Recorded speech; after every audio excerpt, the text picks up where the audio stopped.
Sensors detect exact length before the rods are cut.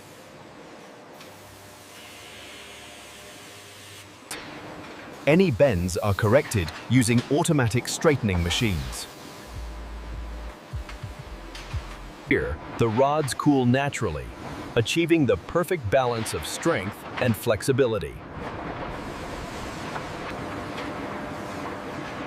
The rods are then transferred to cooling beds for controlled temperature balance.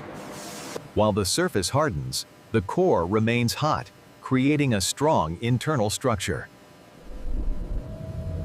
While the surface hardens, the core remains hot, creating a strong internal structure.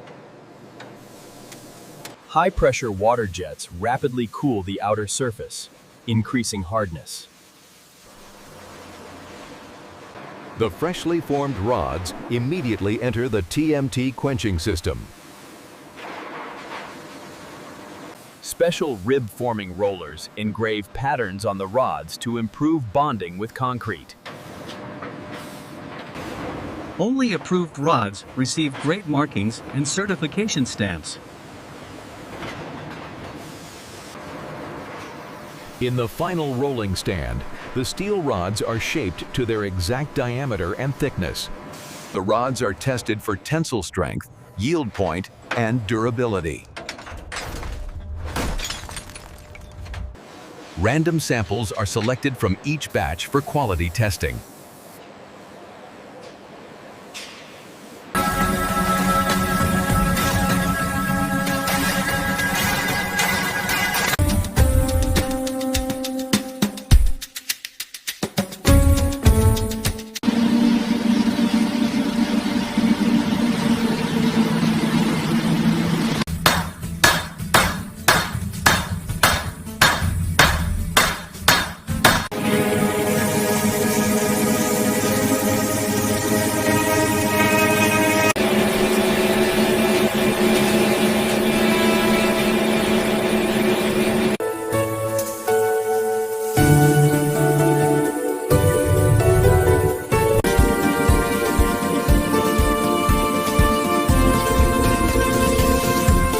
The finished steel rods are dispatched and used to build strong foundations.